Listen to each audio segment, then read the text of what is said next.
Yuk jadi bagian dari dakwah kami. Dukung operasional dakwah dan sosial kami, raih pahala amal jariah yang terus mengalir sampai hari kiamat. Innal hamdalillah, segala puji dan puja kehadirat Allah. Nahmaduhu wa nasta'inuhu wa nastaghfiruh. Hanya kepadanya kita memuji, meminta pertolongan serta bertaubat dari dosa-dosa kita. Wa na'udzu billahi min syururi anfusina. Dan hanya kepada Allah pula kita meminta dijauhkan dari keburukan-keburukan diri kita. Wa min sayyiati a'malina, dan dari segala dosa yang pernah kita lakukan. May yahdihillahu fala mudhillalah. Siapa yang telah Allah berikan petunjuk maka tidak akan pernah sesat selamanya. Wa may yudhilhu fala hadiyalah. Dan barang siapa yang telah Allah sesatkan maka tidak akan mendapatkan petunjuk selamanya. Asyhadu an la ilaha illallah wahdahu la syarika la wa asyhadu anna Muhammadan abduhu wa rasuluh. Saya bersaksi tiada Tuhan yang berhak disembah kecuali Allah dan Muhammad benar-benar hamba juga utusannya. Allah mengingatkan dalam kitabnya, ya ayyuhalladzina amanu taqullaha haqqa tuqatih wa la tamutunna illa wa antum muslimun. Hai sekalian orang-orang yang beriman, bertakwalah, hanya patuh dan tunduklah kepada satu-satunya pencipta segala sesuatunya, baik di langit, di bumi, di kedalaman lautan, terjangkau atau tidak terjangkau oleh mata kita, yaitu Allah subhanahu wa ta'ala. Benar-benar patuh dan tunduk, dan janganlah kalian meninggal dunia kecuali dalam keadaan Islam. Di ayat yang kedua Allah mengingatkan, ya ayuhan nasu taqu rabbakumul ladzi khalaqakum min nafsin wahidah wa khalaqa minha zawjaha wa batha minhuma rijalan katsiran wa nisaa wattaqullaha alladzi tasaaluna bihi wal arham innallaha kana 'alaikum raqiba. Hai sekalian manusia, sekali lagi bertakwalah kepada Allah yang telah menciptakan kalian dari jiwa yang satu, yaitu Adam alaihissalam, dan telah menciptakan dari jiwa yang satu istrinya Hawa alaihissalam, dan telah banyak memberikan keturunan laki-laki juga perempuan dari keduanya. Sekali lagi bertakwalah kepada Allah dan jagalah hubungan silaturahim. Sesungguhnya Allah senantiasa mengawasi kalian. Di ayat yang ketiga, ya ayyuhalladzina amanu taqullaha wa qulu qawlan sadida yuslih lakum a'malakum wa yaghfir lakum dhunubakum wa man yuti'illaha wa rasulahu faqad faza fawzan 'azima.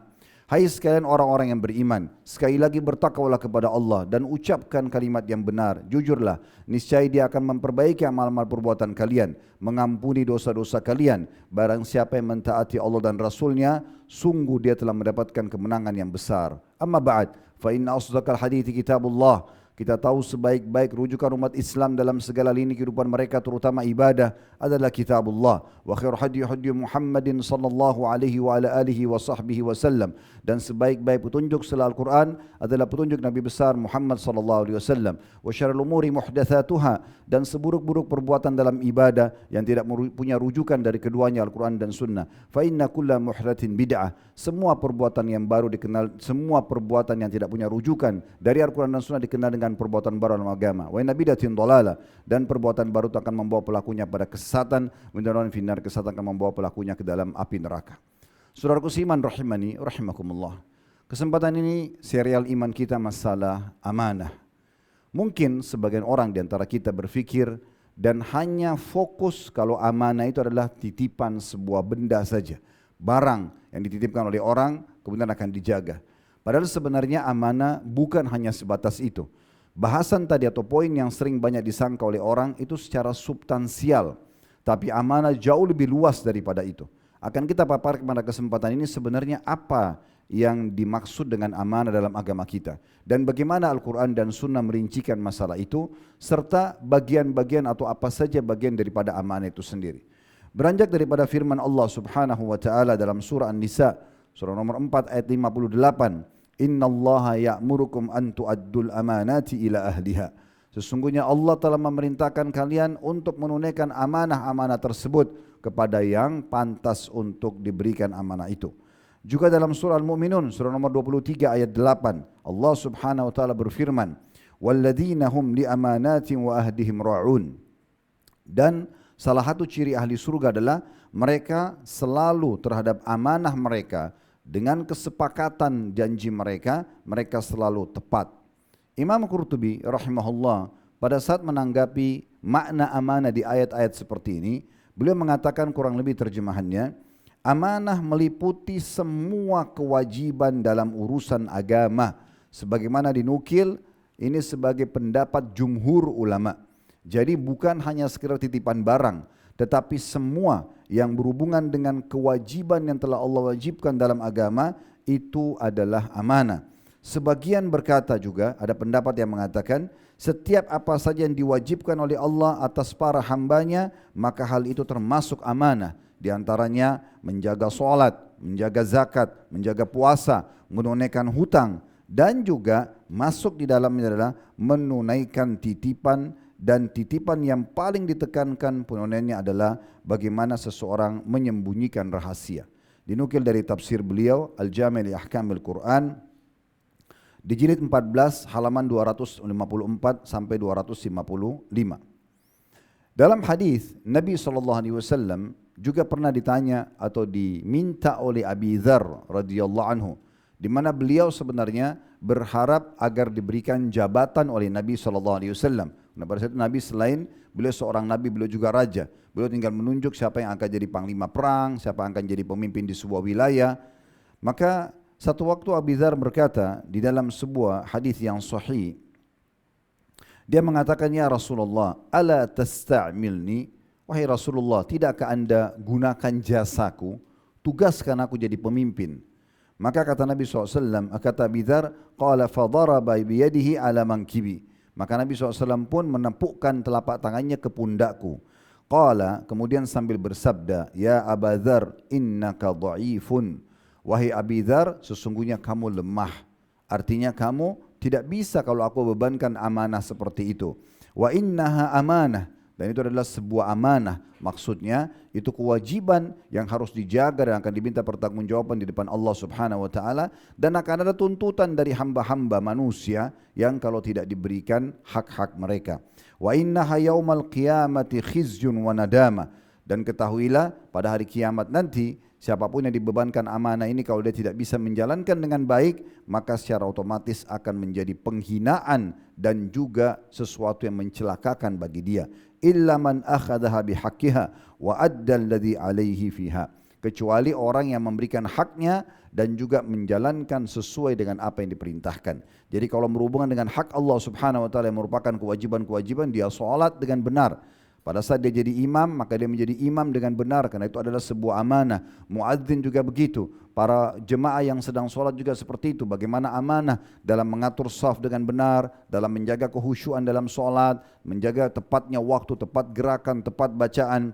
Dalam zakat, bagaimana mereka begitu detail menghitung hartanya dan tidak luput dari haul yang sudah ditentukan atau sudah tepat waktu yang dia harus bayar karena masa 1 tahun. Bulan Ramadan, mereka tidak berlale-lale dengan hilal. Begitu melihat, maka mereka langsung berpuasa. Sebagaimana Nabi SAW tekankan, sumu li ru'yati wa afdhu li ru'yati.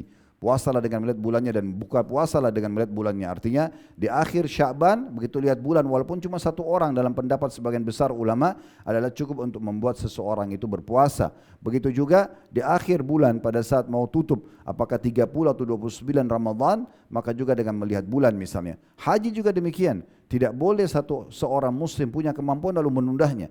Dalam hadis yang sahih disebutkan, kata Nabi SAW, Allah SWT berfirman, seorang hamba aku lapangkan rezekinya, aku sehatkan tubuhnya, lalu dia lewat 5 tahun dan dia tidak datang kepada aku, maksudnya menjalankan ibadah haji, la mahrumun, maka dia akan terharamkan dari rahmatku. Begitu juga dengan orang yang punya orang tua, bagaimana dia berbakti dengan orang tua tersebut sebagai amanah dari Allah Subhanahu wa taala. Seorang suami, bagaimana menjadi suami yang terbaik, istri menjadi istri yang terbaik, anak menjadi anak yang terbaik, dengan memahami ini adalah semua amanah dari Allah Subhanahu wa taala. Masuk dalamnya adalah jabatan yang diberikan, ya, titipan barang yang diberikan, semua itu masuk dalam istilah amanah. Jadi makna amanah jauh lebih luas daripada apa yang selama ini kita fahami.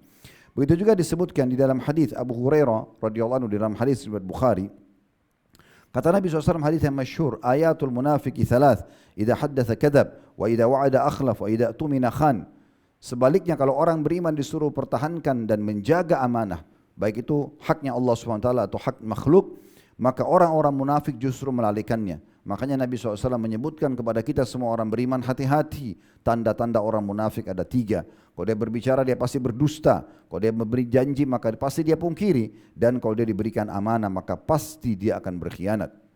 Dalam riwayat yang lain diriwayatkan oleh Tabarani dari hadis sahabat yang mulia Shaddad bin Aus radhiyallahu anhu, Beliau menukil sabda Nabi SAW, "Awwalu ma tafkiduna min dinikumul amanah." Yang paling pertama hilang dari kalian nanti menjelang hari kiamat adalah amanah itu sendiri. Orang sudah tidak rasa peduli harus sholat, itu kewajiban dengarin azan biasa aja. Tadi zakat dia tidak peduli, misalnya dengan puasa Ramadan dia tidak peduli, dengan haji tidak peduli. Apa saja bakti dengan orang tua tidak peduli, merupakan hak dan kewajiban dia sebagai suami, sebagai istri, sebagai anak, sebagai atasan, sebagai bawahan. Semua tidak dipedulikan. Begitu juga titipan orang-orang, uang, harta yang dititipkan pada dia, titipan kata-kata. Tolong saya akan cerita, tapi jangan ceritakan kepada orang lain. Amanah. Maka yang paling pertama hilang nanti menjelang hari kiamat adalah justru amanah itu hilang dari kalian. Mulai orang menganggapnya lalai atau menganggap remeh semua itu. Begitu juga dalam hadis Nabi SAW berhubungan dengan masalah tanda-tanda hari kiamat dan ada hubungannya dengan amanah. Dalam hadis Bukhari dari hadis Abu Hurairah radhiyallahu anhu beliau mengatakan, "Anna rajulan sa'ala an-nabiy sallallahu alaihi wasallam anis sa'ah." Bahwasanya seseorang datang dan bertanya kepada Nabi SAW, kapan kiamat itu? Bagaimana kiamat itu akan terjadi? Maka Nabi SAW mengatakan, "Idza duyyi'atil amanatu fantadhiris sa'ah." Kalau amanah sudah dilalaikan, maka tunggulah kiamat akan terjadi. Qala, sahabat itu mengatakan, "Kaifa idha'atuha?" Bagaimana cirinya dilalaikan dan ditinggalkan amanah itu? Qala sallallahu alaihi wasallam, Nabi SAW bersabda, "Idza usnidal amru ila ghairi ahli fantadhirus sa'ah." Kalau sudah mulai sesuatu itu diberikan kepada selain ahlinya, maka tunggulah kiamat terjadi.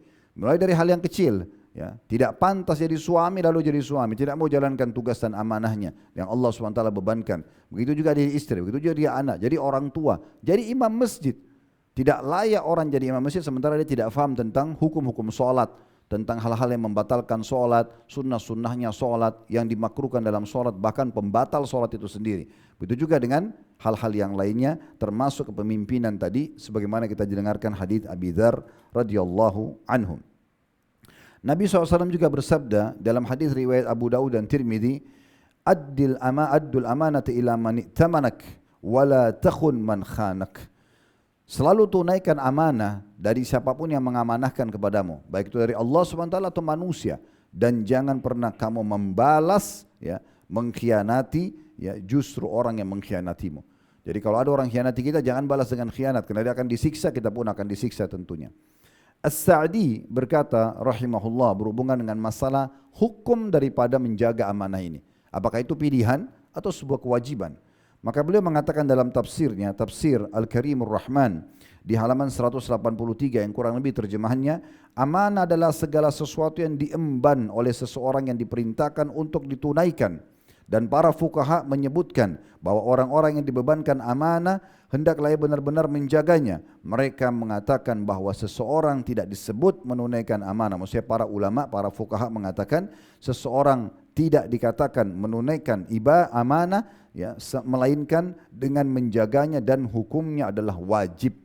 Jadi ini yang kita garis bawahi adalah masalah hukum yang ditekankan adalah hukumnya wajib. Jadi bukan pilihan, tapi ini sebuah kewajiban yang berarti kalau dia lalaikan maka akan datang dosa besar di situ. Kemudian dalam hadis yang lain riwayat Imam Muslim dari hadis Abu Hurairah radhiyallahu anhu di mana Nabi SAW bersabda, "La tu'addunnal huquqa ila ahliha yaumal qiyamah hatta yuqadha lisyati jalha'a minasyati qarna." Kalian harus segera menunaikan amanah dan dijalankan, ya, kepada pemilik-pemiliknya. Ya, Allah SWT Allah yang perintahkan. Kalau pada manusia kita harus mengembalikan hak-hak mereka.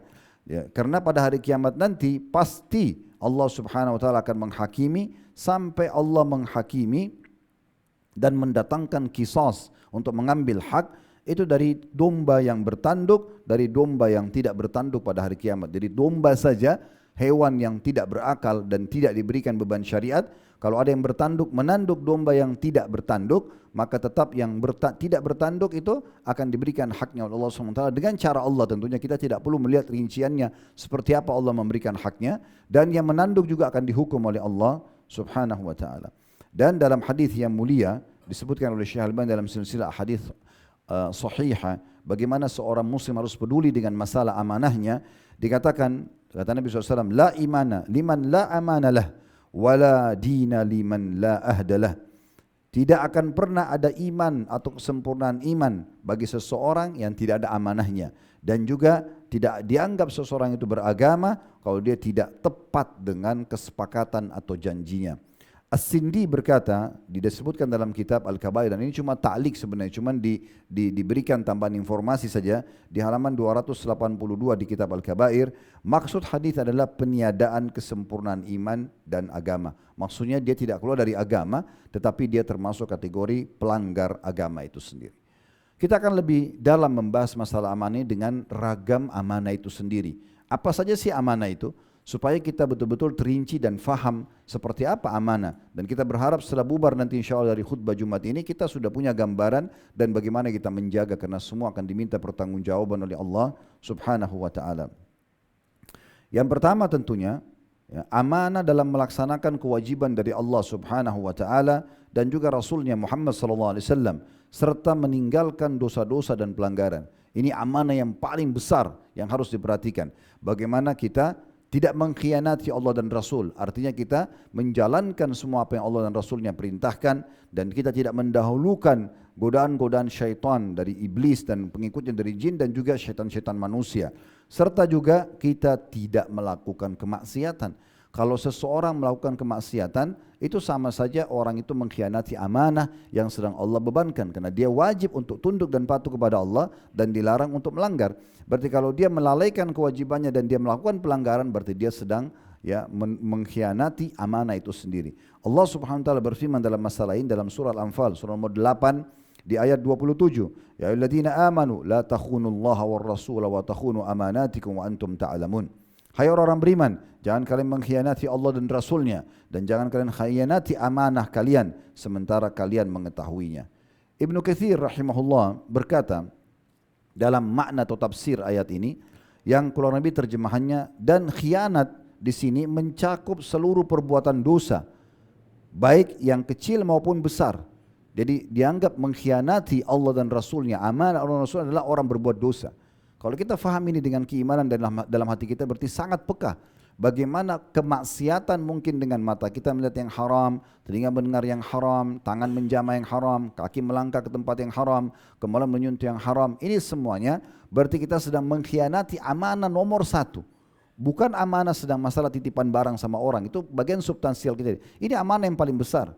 Sehingga kalau kita faham, oh ternyata kalau saya buat dosa, saya sedang mengkhianati amanah nomor satu yang harus kita jaga. Dan ini paling berat, karena kita sedang berkhianat kepada Allah dan Rasulnya. Makanya Ibnu Katsir mengatakan makna ayat ini sangat dalam, dan khianat di sini adalah mengkhianati amanah Allah dan Rasulnya adalah mencakup seluruh perbuatan dosa, baik yang kecil maupun besar, baik dosa tersebut terhadap diri sendiri maupun terhadap orang lain.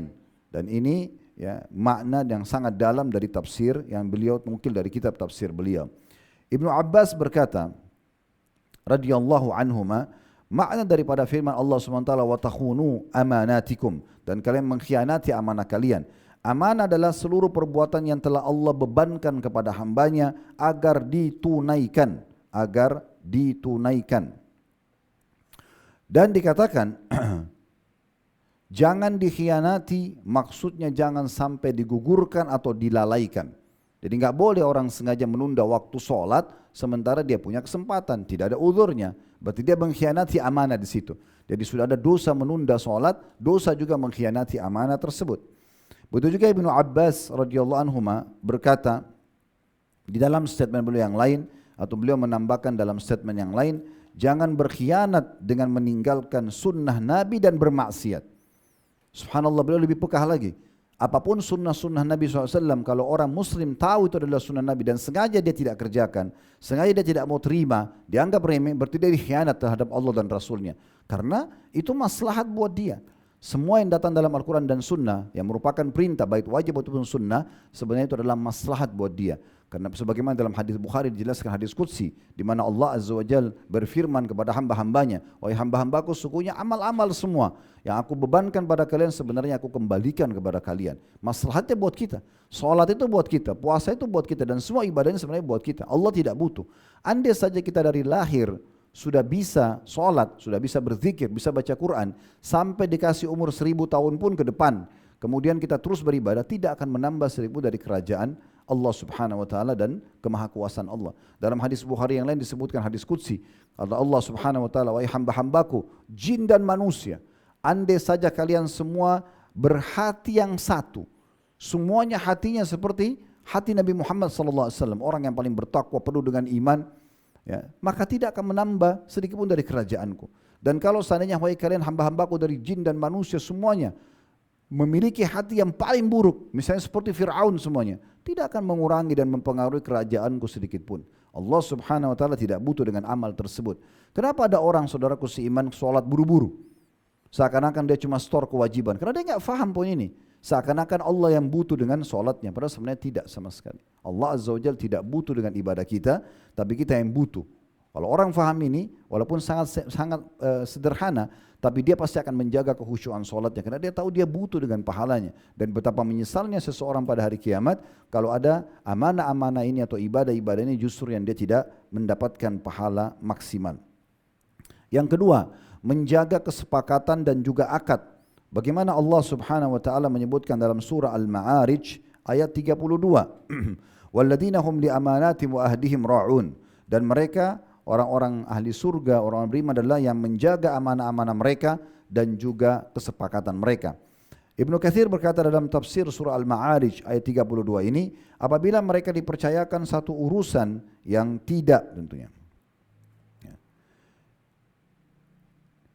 yang tidak dibebankan, atau apabila mereka dipercayakan satu urusan, ya, kemudian mereka tidak menjalankannya dengan baik, ya. Dan apabila mereka mengadakan perjanjian, mereka juga, ya, tidak memenuhinya, maka berarti mereka berkhianat. Dan sebaliknya, apabila seseorang diberikan amanah dan dia menjaganya dengan baik, apabila dia diberikan atau dia memberikan perjanjian atau janji, maka dia tidak menyelisihinya, maka itulah sifat orang-orang beriman. Di dalam firman Allah yang lain, surah Al-Baqarah surah nomor 2 ayat 283, ini akhir surah Al-Baqarah, berbicara tentang masalah akad, ya, kesepakatan utang piutang, transaksi jual beli, partner bisnis. Allah mengatakan tumina amanatu wal yattaqillaha rabba. Ini potongan ayat. Artinya hendaklah yang dipercaya itu menunaikan amanahnya. Utang piutang tadi sesuai dengan yang ditulis atau akad jual beli, dan hendaklah ia bertakwa kepada Tuhannya. Juga hadis yang masyhur bagaimana Nabi SAW mengatakan al-muslimuna ala syurutihim. Orang muslim adalah harus selalu sesuai dengan kesepakatannya. Kesepakatannya begini dan begitu, maka dia harus menjalankan kesepakatan tersebut. Bagaimana Allah Subhanahu wa taala menyebutkan tentang negosiasi antara Syuaib dan Musa alaihi wassalatu wassalam. Pada saat Nabi Musa akan bekerja dan menikah dengan anak perempuannya Syuaib, maka pada saat itu akadnya adalah maharnya, karena Nabi Musa tidak punya uang, beliau akan mengabdi, ya, membantu mengurus gembalaannya Syuaib, dan juga mengambil air dari sumur yang pada saat itu memang membutuhkan tenaga laki-laki, sementara Syuaib hanya memiliki 2 orang anak perempuan saja. Akadnya adalah 8 kali haji atau 8 tahun, ya. Dan kata Nabi Syuaib, kalau seandainya engkau lebihkan jadi 10, maka itu dari sisimu. Nabi Musa pun alaihissalam menjawab mengatakan, saya akan jalankan 8 kali haji. Kalau saya sempurnakan 10, maka itu alhamdulillah. Kalau tidak, maka jangan hisab saya atau jangan tuntut saya 2 tahun lebih dari itu. Walaupun Nabi Musa alaihissalam akhirnya memenuhi sampai 10 kali haji.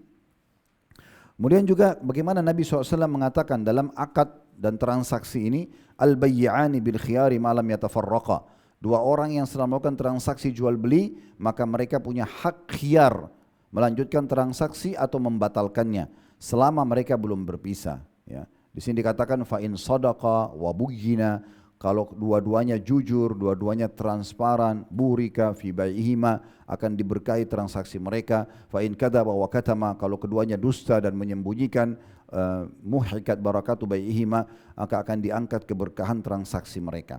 Dan ini juga termasuk dalam masalah ini, teman-teman yang punya akad di kantor, hati-hati. Akad di kantor manapun kerja, bukan sedang kita menyinggung masalah kantor kita saja, tetapi dimanapun Anda bekerja, maka hati-hati. Kalau akad jam 7.30 datang, kemudian pulang jam 5 misalnya, harus seperti itu. Kalau lewat 2-3 menit saja, pastikan itu adalah sebuah amanah dan akan dituntut oleh Allah di depan Allah Subhanahu wa taala pada hari kiamat, kecuali pemilik hak sendiri memaafkannya. Tapi macet Ustaz, tapi begini dan begitu. Baik, usahakan datang lebih cepat supaya tidak datang mencuri-curi waktu tersebut. Sama dengan waktu istirahat juga sama. Tidak boleh sama sekali seseorang itu dikasih waktu jam 12 sampai jam 1 kemudian dia pun mengambil lebih. Sebagian orang kerja di kantor di Jakarta Pusat mungkin, mereka akhirnya pergi cari restoran yang jauh, akhirnya lewat dari waktu yang harusnya mereka kembali. Dan cukup banyak amanah-amanah yang harus dijaga dalam masalah ini. Di antaranya kalau dikirim untuk mengambil atau transaksi jual beli ya di luar, ya ini penting sekali. Dan ini jenis amanah yang ketiga, yaitu amanah dalam titipan. Ini juga termasuk yang ditekankan oleh para ulama yang harus betul-betul diperhatikan.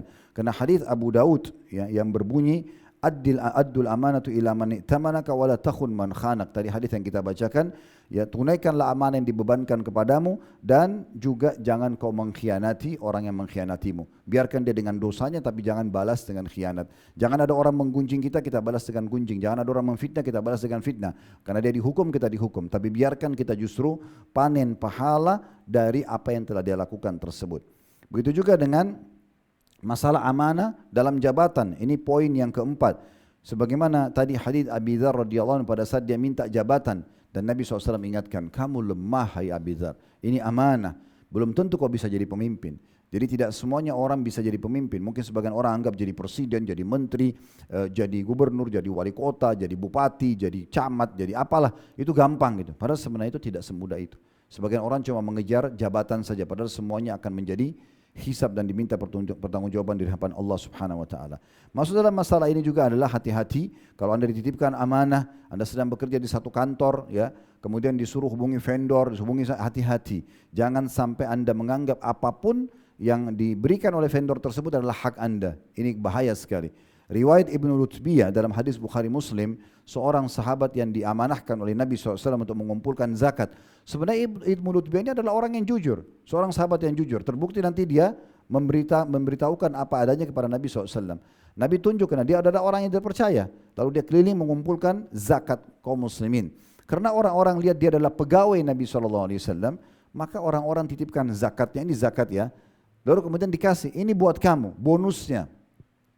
Maka dia pun pulang ke Madinah lalu mengatakan, ini adalah zakat yang saya ditugaskan. Karena amanahnya dia, sebenarnya dia bilang juga, ini loh saya diberikan bonus. Saya diberikan bonus. Tapi dia tidak langsung ambil. Dia bilang, sampaikan dulu kepada Nabi SAW. Maka Nabi SAW pun pada saat itu ingin ya menunggangi kondisi ini untuk menjelaskan masalah hukum agama. Maka beliau pun naik di atas mimbar setelah memuji Allah, baca salat untuk diri beliau SAW. Beliau mengatakan, kenapa ada orang yang kami amanahkan, tugaskan, mengumpulkan zakat dan dia bilang ini adalah zakat kalian, ini adalah hak saya. Coba dia duduk di rumah ibunya dan bapaknya, apakah bonus itu akan datang kepada dia? Jelas jawabannya tidak mungkin. Bagaimana dia bisa dapat bonus? Karena dia jadi pegawai, dia jadi petugas Nabi SAW. Kalau memang itu haknya dia, harusnya di rumah saja.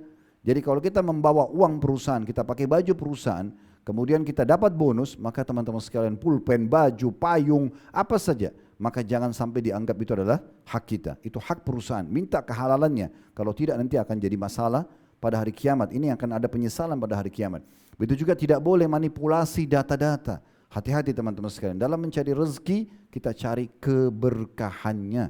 Keberkahan, berapa banyak orang yang pas-pasan pendapatannya, tapi dia hidup dengan istrinya, dengan 3 anaknya, dengan mertuanya kadang-kadang numpang, iparnya ada dibantu, hanya gaji 3-4 juta atau 5 juta bisa membiayai semua itu. Ada orang ratusan juta pendapatannya tapi tidak berkah. Diuji dengan penyakit yang berat, diuji dengan ributnya rumah tangganya, diuji dengan durhakanya anaknya. Bahkan Profesor Dr. Ziyad Abadi pada saat tabligh akbar di Makassar sempat menyinggung satu hal yang berhubungan dengan masalah pendapatan haram ini dan luar biasa bahasa beliau. Beliau mengatakan dan ada orang justru karena pendapatan haram yang dia tidak sadari dari manipulasi data, dari mengambil yang bukan haknya, mungkin dia anggap itu adalah jumlah yang besar secara kuantitas, dia lupakan kualitasnya, maka Allah lahirkan dari sperma dia orang yang akan membunuh dia.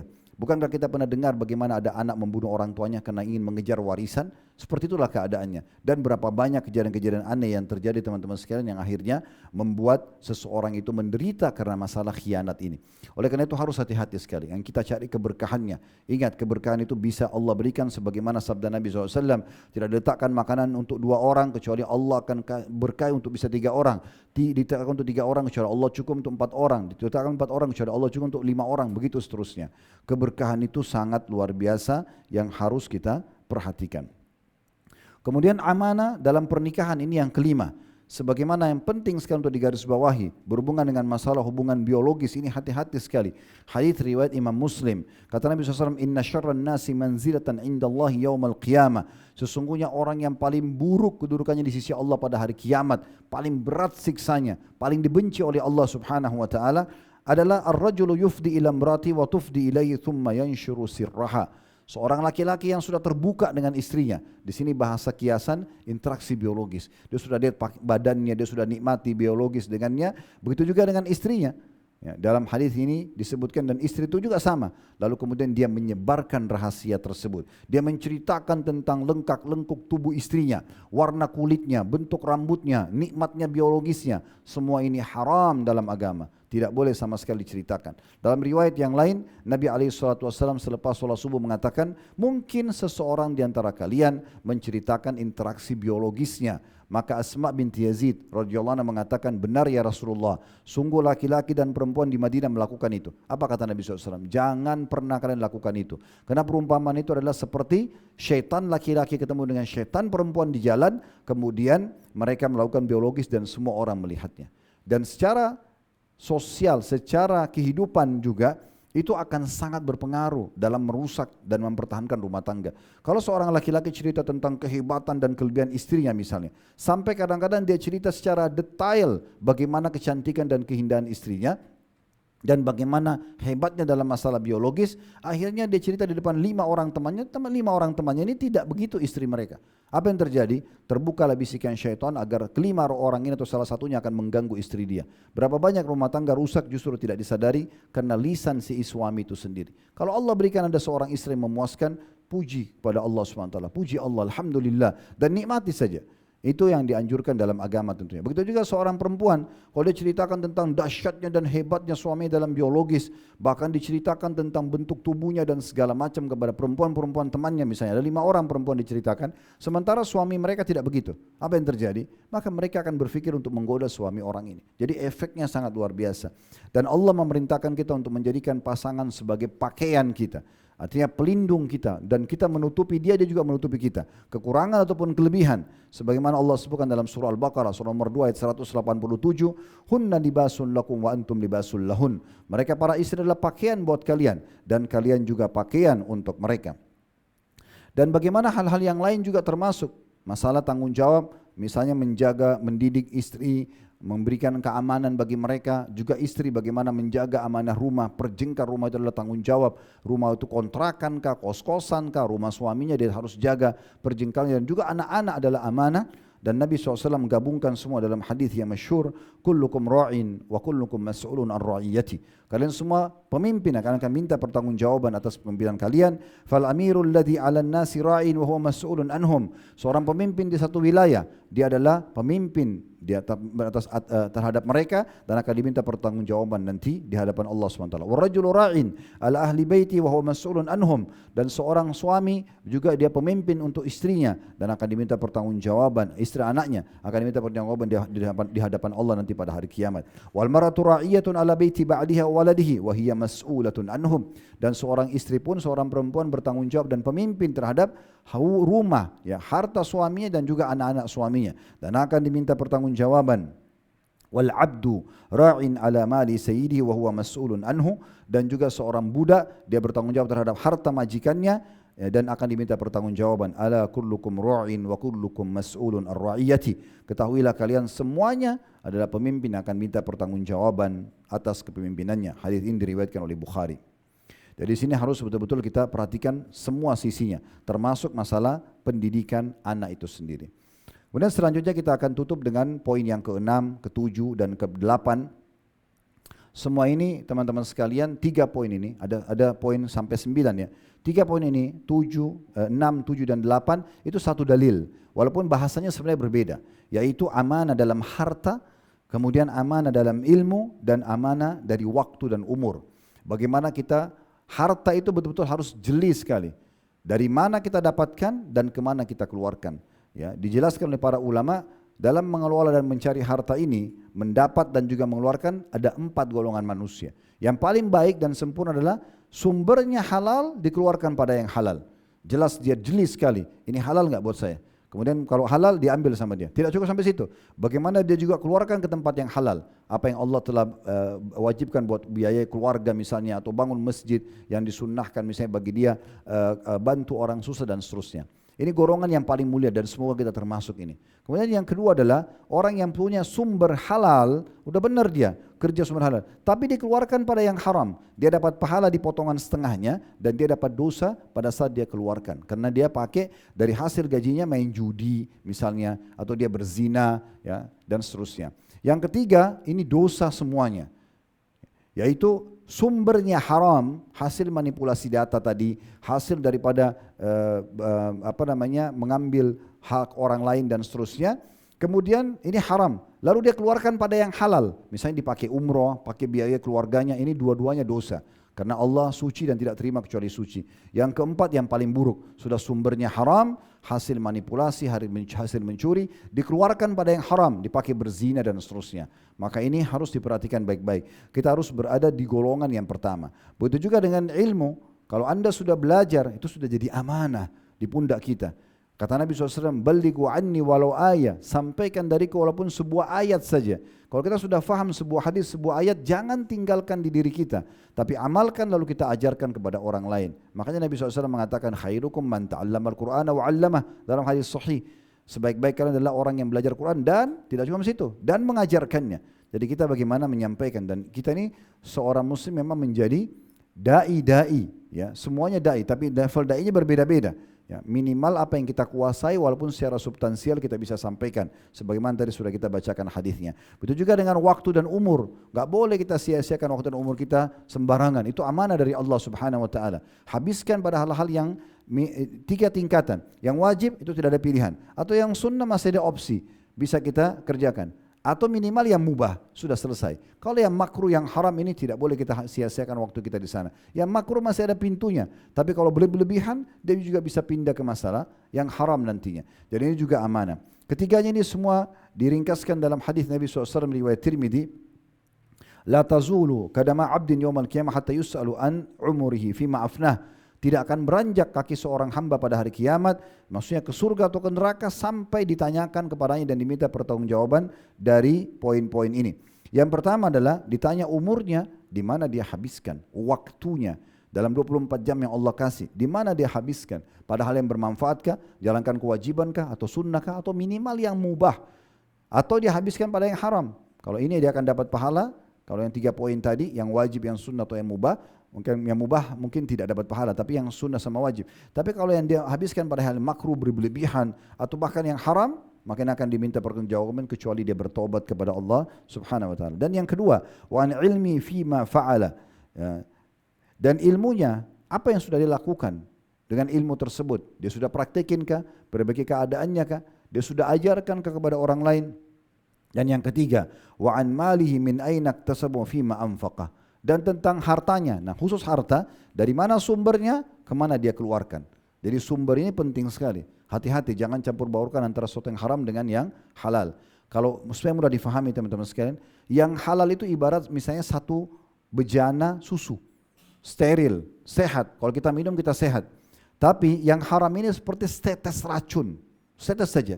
Ditaruh ke susu tersebut, rusak semua susu itu. Begitulah ibarat harta haram kalau dicampurkan kepada harta yang halal. Dan yang terakhir, wa an jismi fima ablah. Dan ini adalah poin ke-9. Maaf, tadi saya keliru mengatakan cuma 3 poin, yang satu dalil, tapi ini adalah 4 poin. Sekaligus yang ke-9 adalah amanah jasad.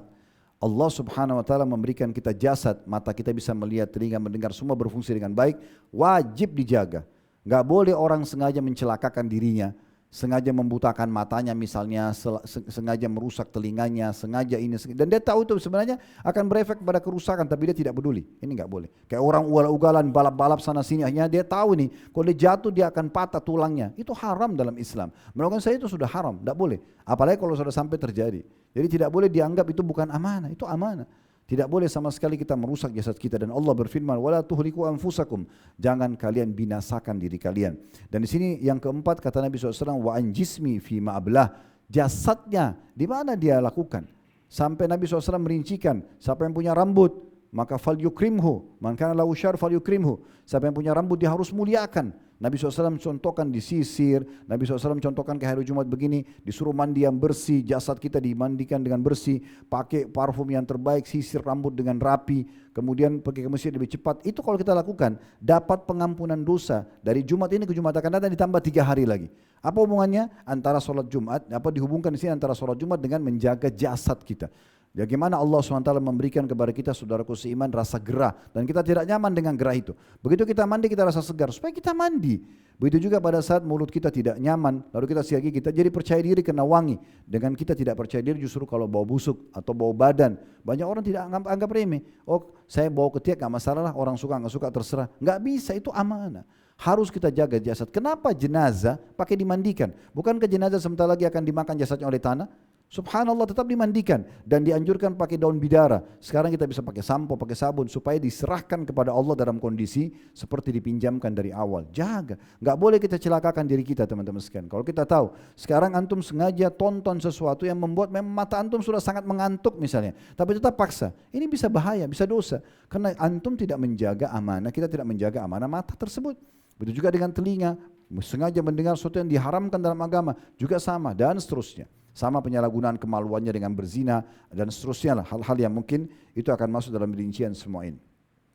Sebagai penutup adalah hadis Bukhari, ya, di mana Nabi SAW mengatakan iktanim khamsan qabla khamsin.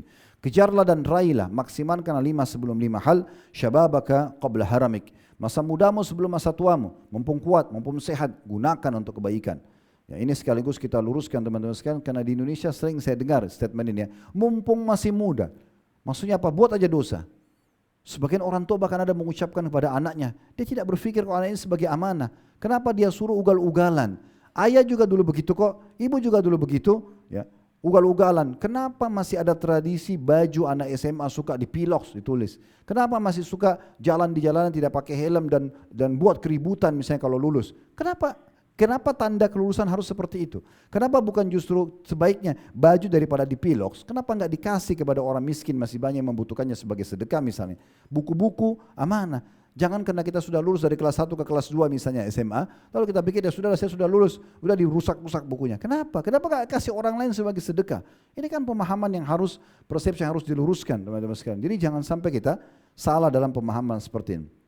Masa muda akan ditanya oleh Allah Subhanahu wa taala, karena memang sudah menjadi fitrah, masa muda pasti kita lebih sehat, lebih energik dan seterusnya. Kemudian yang kedua, wasihhatika qabla saqamik, dan masa sehatmu sebelum kamu sakit. Ini juga harus kita maksimalkan. Mumpung sehat, ke masjid, lakukan aktivitas sebanyak mungkin. Nanti kalau kita sakit nanti kita sudah ya memaksimalkan di masa kita masih sehat. Jangan nanti sudah sakit baru kemudian baru berharap coba dulu saya waktu sehat saya ke masjid ya, enggak ada manfaatnya lagi. Kemudian selanjutnya yang ketiga, wagina qabla fakrik, dan masa kayahmu, mumpung ada pekerjaan, ada pendapatan. Kaya tidak harus jadi milioner, tapi kalau sudah punya income bisa dikatakan dia kaya, terpenuhi kebutuhannya, maka digunakan sebelum masa miskin itu datang, dengan cara bersedekah, ya, dengan cara bagaimana kita membantu kerabat dan seterusnya. Kemudian yang keempat, wa firagika qabla syugrik, dan masa ya kosongmu sebelum kamu sibuk. Jangan bilang, saya punya banyak waktu lowong nih, udah sibuk aja terus dengan handphone atau dengan hal-hal yang tidak ada manfaatnya. Kalau dengan manfaat tidak ada masalah, dengan ceramah, ada edukasi, ada manfaatnya, oke. Telepon orang, oke. Tapi kalau buang-buang waktu yang tidak ada manfaatnya, maka ini juga akan ditanya oleh Allah Subhanahu wa taala. Kemudian yang terakhir, wa hayatika qabla mautik, dan hidupmu sebelum matimu. Aku qauli hada, saya sudah mengucapkan perkataan ini, wa astaghfirullah li wa lakum, dan saya beristighfar kepada Allah, ajak jamaah istighfar kepada Allah, fastaghfiruhu innahu wal ghafurur rahim, istighfarlah kepadanya sesungguhnya dia Maha Pengampun juga Maha Penyayang. Alhamdulillah wassalatu wassalamu ala Rasulillah. Segala puji dan puja kehadirat Allah Subhanahu wa taala, juga salawat dan taslim kepada Nabi besar Muhammad sallallahu alaihi wa ala alihi wa sahbihi wasallam.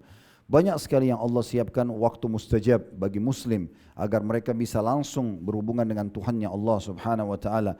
Dan salah satunya selain waktu antara azan dan iqamah, waktu turun hujan sepertiga malam, lagi musafir, lagi puasa dan menjelang buka puasa, dan cukup banyak yang lain diantaranya hari Jumat. Dan hari Jumat ini ada dua buah riwayat yang menyebutkan, yang pertama adalah pada saat khatib waktu mustajab berdiri di khutbah sampai diiqamahkan solat, atau di khutbah kedua sampai diiqamahkan solat. Dan yang satu lagi mengatakan Jumat adalah 12 waktu mulai dari subuh sampai maghrib, dan tidak ada seorang muslim berdoa di saat itu kecuali akan diijabah. Dan kejarlah waktu yang paling tepat, atau sedikit sekali waktunya itu di habis asar sampai terbenam matahari. Oleh karena itu jangan sia-siakan waktu untuk kita berdoa kepada Allah Subhanahu wa taala, semoga Allah mengijabahnya.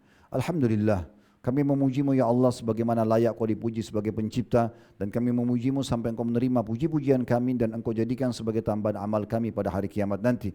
Engkau jadikan penyebab jadi tingginya derajat kami di surga nanti, dan juga menjadi pembersih dari dosa-dosa kami, dan juga menutupi semua kekurangan-kekurangan kami. Kami memujimu sebagaimana puji-pujian para malaikat-malaikatmu yang mulia, para nabi-nabimu dan utusanmu yang mulia, serta orang-orang saleh dan wali-walimu yang telah engkau pilih, agar kami bisa mencapai derajat-derajat yang terbaik dengan puji-pujian ini. Dan juga kami mengucapkan salam hormat kami kepada utusanmu Nabi besar Muhammad sallallahu alaihi wa alihi wasallam, sebagaimana engkau telah perintahkan kami untuk mengucapkan salam hormat tersebut. Ya Allah, kami tidak berkumpul di masjid ini kecuali untuk menjalankan satu dari kewajiban yang kau bebankan kepada kami, yaitu salat Jumat. Terimalah ibadah ini dengan pahala yang sempurna ya Allah, dan terimalah seluruh amal-amal saleh yang pernah kami kerjakan, sunnah ataupun wajib. Kami ikhlas atau kami kurang ikhlas, mungkin ada kekurangan dalam pelaksanaan ibadah-ibadah tersebut, kami berharap engkau berikan kami pahala yang sempurna, ataupun ibadah yang sedang kami kerjakan atau yang akan kami kerjakan sampai menjelang ajal datang nanti.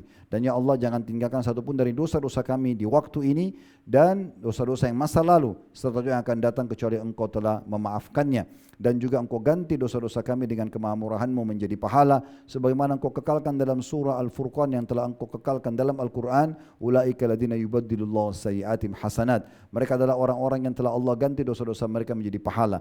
Kami bukan hanya sekedar memohon agar engkau memaafkan dosa-dosa kami, tapi kami memohon agar engkau justru menggantikan dosa-dosa kami menjadi pahala. Dan buatlah kami setelah itu ya Allah menjadi orang-orang yang patuh dan wali-walimu. Ya Allah, ampunilah seluruh muslimin dan muslimat, mukminin dan mukminat yang hidup dan juga yang sudah meninggal. Ya Allah, tolonglah saudara-saudara kami di Palestina yang sedang tertindas. Berikanlah kepada mereka kemerdekaan sebagaimana engkau telah berikan kepada kami. Ya Allah, ikhlaskan niat mereka, terima para syuhada mereka, muliakan Islam di tangan mereka dan tangan kami semua, dan ikut sertakan kami bersama mereka di pahala, baik dengan doa, dengan harta, juga dengan jiwa kami. Dan ya Allah, hancurkanlah musuh-musuhmu ya Allah yang selalu berusaha untuk mengganggu agamamu ini, mengganggu kaum muslimin dan berusaha untuk menghinakan kaum muslimin. Cerai beraikan semua baris mereka, serta juga cerai beraikan semua ide dan juga pendapat-pendapat mereka, dan jadikan mereka pelajaran bagi orang-orang yang lain. Ya Allah, berikanlah petunjuk para pemimpin kami untuk menjalankan tugas dan amanah dengan baik. Kami baru saja menyelesaikan pilpres dan juga pilkada ya Allah, dan itu dengan hukum yang sudah berlalu di negara kami. Maka berkahilah semua kepemimpinan yang sudah ada ini, berikanlah mereka petunjuk agar menjalankan tugas dan amanah dengan baik. Dan demikian kami masyarakat yang selalu gotong royong dengan pemerintah kami, agar kami selalu menjaga persatuan, kesatuan dan kemerdekaan kami, dan jadikan kami contoh bagi negara-negara yang lain. Dan ya Allah, sebagaimana engkau satukan kami dalam majlis Jumat ini, satukan juga kami di surga Firdaus tanpa hisab. Rabbana atina fid dunya hasanah wa fil akhirati hasanah wa qina adzabannar wa adkhilnal jannata ma'al abrar ya azizu ya rabbal alamin. Ya Allah, berikanlah kami semua kebaikan di dunia, semua juga kebaikan di akhirat. Selamatkan kami dari api neraka dan masukkan kami ke dalam surga bersama orang-orang yang patuh, wa izzat yang maha pengampun dan juga maha pengasih. Wa sallallahu ala nabiyina Muhammadin wa alihi wasallam walhamdulillahi rabbil alamin. Inna Allah ya'murukum an tu'addu inna Allah ya'muru bil adli wal ihsan wa ita'i dzil qurba wa yanha 'anil fahsya'i wal munkari wal baghi. Allah suruh kita agar selalu melakukan perbuatan-perbuatan baik, ketaatan-ketaatan, dan juga melanjutkan hubungan yang baik dengan sanak kerabat dan membantu mereka, dan melarang perbuatan keji, pembangkangan dan juga dosa-dosa. Jadikan sebagai pegangan hidup kalian ataupun hidup kalian. Fadhkurullahal azim yadhkurkum, ingatlah Allah dan patuhlah selalu kepadanya, maka Allah akan ingat kepada kalian. Washkuru ala ni'mati yazidkum, syukuri nikmat yang dia akan tambah. Wala dzikrullahi akbar, mengingat Allah adalah amal yang paling besar. Wa aqimis shalah, dan dirikanlah salat.